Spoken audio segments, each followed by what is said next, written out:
Meanwhile, still in the Gaza Strip, the IDF has sent out leaflets calling on civilians in the Al-Daraj area in northern Khan Yunis to evacuate following rocket fire from that area. The instructions were issued via SMS messages, phone calls and Arabic media broadcasts. The IDF says civilians should evacuate to the humanitarian zones in that part of the region. And now for more, we welcome to studio retired Colonel Richard Kemp, former commander in the British forces in Afghanistan, and still with us, senior correspondent Owen Alterman. Thank you so much for joining us. I'm going to start with your assessment of the state of play, so to speak, inside the Gaza Strip. We've been hearing for a while now that operations are winding down, and yet this incident, this strike on the weekend, your assessment of what is happening there right now? Yeah, well, I think the reality is that the IDF have managed to take apart the majority of the major fighting elements of Hamas. But that doesn't mean Hamas has finished or the war's over, as we're seeing. They're trying to reconstitute themselves. They're still trying to keep the fight going. And I think they're finding it increasingly difficult to survive after 10 months in tunnels, and the tunnel structures have been, to a significant extent, destroyed by Israel. There's still plenty remaining, of course, but I think this is why we're seeing incidents like the one we saw recently of an attack on a school building, not a school any longer, of course, but a school building which had been used by Hamas, and many others have, for controlling and for organising operations from. And that, I think, is an indication of their inability to do everything from below ground as they've tried to do so far. What do you make of the fact that it's been so many months that the IDF has maintained that Hamas is operating out of mosques and schools like you are describing right now, and more than 10 months in you have incidents like this happening, and yet it seems to fall on deaf ears globally when you look at what some of the responses have been like from world leaders, the use of humanitarian infrastructure for terror purposes? Yeah, and of course it's not just the last 10 months. In Hamas's very existence, since it began fighting against Israel in and from Gaza, it's been using these infrastructures, and people like Yahya Sinwar have admitted as much publicly on video. So it's not a new phenomenon, and nor is it a phenomenon restricted only to Hamas, Islamic Jihad, etc. Afghanistan, Iraq, other places where jihadist groups similar to Hamas have operated, we saw the same thing, using mosques, using hospitals, using schools, for two purposes, Hamas in particular for two purposes, one of which is to gain greater safety, knowing that the IDF are more reluctant, shall we say, to attack protected sites, but also knowing that if they do attack protected sites, they're going to get the condemnation of the world upon them, as we're seeing now. So, you know, unfortunately, I saw a release from the German Foreign Ministry earlier today in which it said, we call on Israel to stop attacking schools or whatever it is.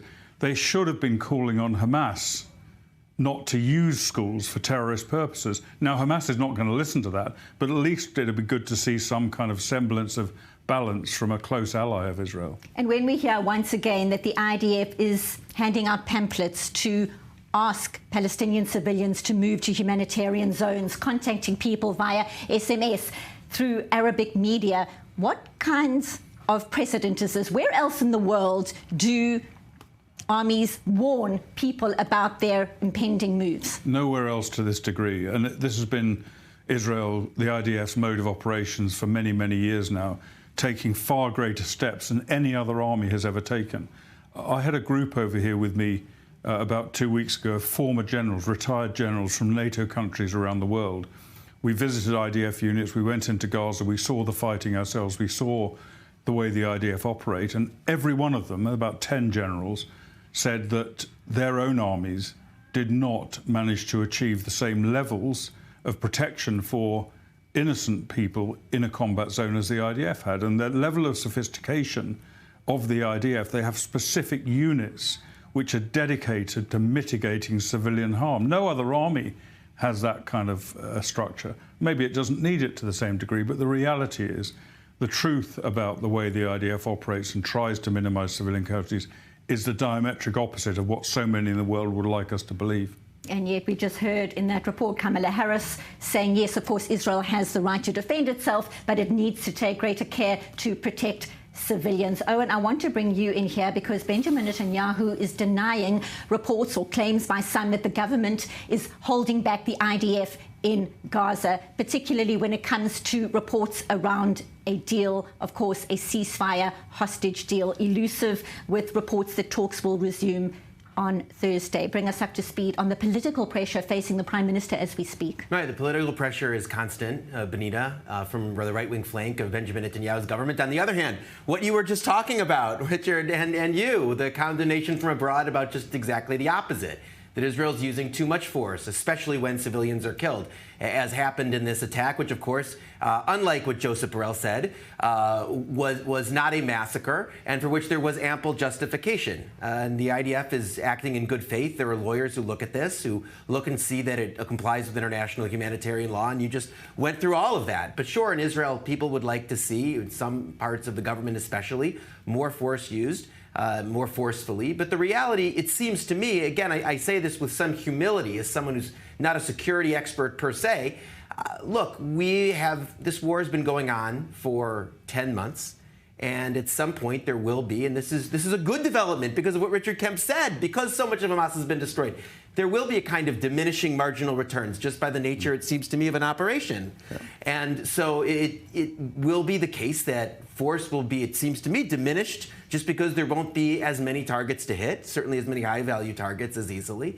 It seems to me it's a natural progression of the war. I don't know how you see it. I agree entirely. I think that's inevitable, and it's in many ways a good thing because it means the number of targets have reduced, the amount of violence is also reduced. But even so, I think, you know, the IDF should not, or the political leadership in the country should not be deterred from still using very heavy force when necessary. The last thing they can afford to do, I think, is to leave any element of Hamas, any significant element of Hamas, continually intact. And right, and just again, reminding all of ourselves, there were 3 phases to this war outlined, right?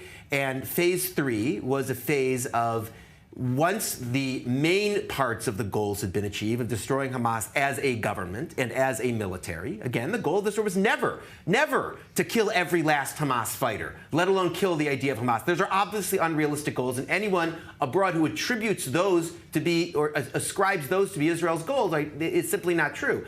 But the third phase is to be able to simply maintain what was gained, it seems to me, in the first 2 phases, right? To make sure that Hamas doesn't recongregate and to bring about some new security situation in Gaza. And Israel is making the transition into that third phase. Of course, that presupposes a kind of day after once you're transitioning out of that third phase, which, of course, has been a part of the discussion for months and for which we don't yet have the full sense of what the Israeli government wants.